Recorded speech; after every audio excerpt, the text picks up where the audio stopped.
Halo kawan-kawan, kembali lagi bersama saya di video ini dan juga di channel ini.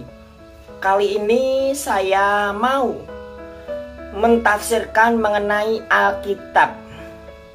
Walaupun benar, memang penafsiran Alkitab itu sebagian besar dilakukan oleh para pendeta lulusan S1, S2 teologi. Tetapi dulu zaman dahulu itu yang diperintahkan untuk menafsirkan itu adalah para pinitua atau tua-tua bangsa. Karena apa? Mereka pemikirannya lebih. Dan dulu memang pinitua itulah yang diperintahkan juga mengarahkan para domba-domba, mengarahkan para jemaat. Apa yang dimaksud di dalam Alkitab? Kali ini saya mau menafsirkan mengenai Ratu Adil. Renungi banyak mulut haram. Ternyata Alkitab juga membahas mengenai mulut-mulut yang haram dan menajiskan. Ternyata bukan makanan-makanan yang haram, bukan makanan-makanan yang najis, tetapi mulut-mulut manusialah yang sebenarnya haram dan najis. Kok bisa? Mari kita bahas. Di dalam Alkitab, kitab Matius pasal 15 ayat ke-11. Alkitab, kitab Matius pasal 15 ayat 11. Dengar dan camkanlah, bukan yang masuk ke dalam mulut, yang menajiskan orang, melainkan yang keluar dari mulut, itulah yang menajiskan orang. Wah, ini benar-benar luar biasa ya. Di dalam Alkitab, kitab Matius pasal 15 ayat 11 ini menyatakan, bukan yang masuk ke dalam mulut seseorang itu yang menajiskan orang. Gak ada yang namanya daging ini najis, daging ini haram, daging ini ada cacing pitanya, daging ini gini. Tapi Alkitab tidak menyatakan hal itu. Dalam Matius ini juga tidak menyatakan hal itu. Karena apa? Sebenarnya bukan makanan-makanan itu yang haram dan najis. Kita hanya tidak akan makan makanan yang beracun. Kalau makanan itu beracun jelas kita nggak mau, karena itu melukai diri kita sendiri, sama dengan itu bunuh diri. Tetapi kalau hanya sebatas babi, daging ini daging itu, tentunya nggak masalah, bukan? Karena apa? Kalau orang-orang bilang di daging babi ada cacing pitanya, sedangkan di dalam tubuh kita, di dalam perut kita juga ada cacing pitanya. Dan perlu kita ketahui, apa yang kita makan, apa saja yang kita makan, itu akan keluar lagi menjadi kotoran. Dan kalau ada orang yang bilang apa yang kita makan akan menjadi daging kita, itu memang nggak salah, memang ada benarnya.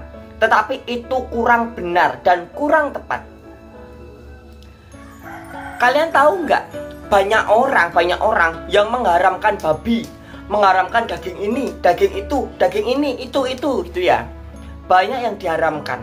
Tetapi segala sesuatu yang haram, segala sesuatu yang najis, bila mana kepepet harus dimakan, maka diperbolehkan makan. Hukumnya tidak berdosa. Yang jadi tanda tanya saya, katanya itu haram. Kenapa ketika kepepet kita harus diperbolehkan makan? Sama saja kita juga diperbolehkan makan makanan yang haram ketika kepepet. Karena apa? Mungkin orang itu berpikiran tanpa makan dan tanpa minum kita akan mati. Kita akan mati tanpa makanan dan minuman. Sehingga ketika kita lapar, ketika kita kepepet, nggak ada makanan lain selain makanan haram, mau nggak mau harus dimakan. Hukumnya tidak berdosa. Itu sama saja kita juga diperbolehkan makan yang haram. Yang jadi tanda tanya saya, banyak orang, kalian pernah dengar nggak? Banyak orang, entah dia bertapa, entah dia merenungi, entah dia meditasi atau merenungi ya, banyak orang yang tidak mati ketika dia prihatin, ketika dia puasa, ketika dia merenungi. Seperti cerita di dalam Muslim, ceritanya Nabi Muhammad merenung di Gua Hiro berpuluh-puluh hari, nggak mati tuh, nggak makan, nggak minum. Seperti Sunan Kalijaga merenung di pinggir sungai. Kalau orang Jawa bilangnya bertapa di pinggir sungai, bahkan berbulan-bulan nggak mati tuh. Banyak juga orang-orang yang bertapa atau meditasi atau merenungi di gua-gua di mana-mana, nggak mati tuh. Para nabi-nabi, mereka merenung berhari-hari bahkan puluhan hari, nggak mati tuh, nggak makan, nggak minum loh. Padahal mereka semua orang biasa seperti kita. Kenapa mereka nggak mati? Perlu saya jelaskan dan perlu saya tekankan. Bukan hanya makanan dan minuman yang menghidupi kita. Kita itu hidup bukan karena makanan dan minuman saja, tetapi kita hidup oleh karena firman. Jadi sebenarnya kita itu hidup oleh karena firman, bukan sekedar makanan dan minuman. Maka dari itu banyak orang tanpa makan dan tanpa minum, walaupun mereka meditasi, merenung, bertapa dan lainnya, mereka tidak mati. Karena apa? Mereka tahu, mereka sadar, kita itu hidup bukan karena makanan dan minuman saja, tetapi kita hidup karena firman. Karena Allah akan menghidupi kita, Allah akan mencukupi kita, Allah akan melindungi kita. Jadi kita itu hidup bukan karena makanan dan minuman, kita hidup itu karena firman. Dan kenapa segala sesuatu yang masuk ke dalam mulut kita itu tidak haram, tidak najis? Karena apa? Itu semua akan dibuang nantinya.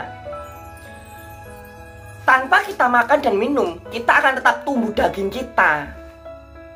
Kita akan tetap tumbuh daging kita. Karena apa? Karena kita sadar dan kita yakin bahwasanya kita itu hidup karena firman, bukan sekedar makanan dan minuman. Mulut kita adalah salah satu sumber kenajisan dan keharaman di hidup kita. Maka dari itu, jangan nodai mulutmu, jangan nodai mulut Anda dengan kata-kata yang najis dan kata-kata yang haram.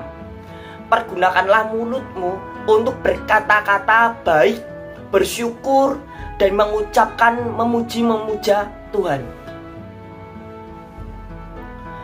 Karena mulut kita itu benar-benar harus kita jaga. Maka dari itu kalau ada orang yang bilang ini najis, itu najis, waktu kepepet diperbolehkan makan, enggak dosa. Sama saja kita diperbolehkan makan yang najis. Kenapa kita harus menajiskan atau mengharamkan suatu makanan? Padahal Tuhan itu menciptakan, menyediakan segala sesuatunya untuk kita nikmati. Karena apa? Najis dan haram itu padahal sebenarnya itu dari mulut kita. Apa yang keluar dari mulut kita itu najis dan haram. Berkata-kata kotor, mengutuki orang, banyak sekali ya. Jadi maka dari itu, jadi orang itu jangan seperti katak dalam tempurung. Jadi orang harus berpikiran luas. Maka dari itu jangan lupa klik like dan subscribe video ini. Nyalakan lonceng notifikasinya dan komen di kolom komentar.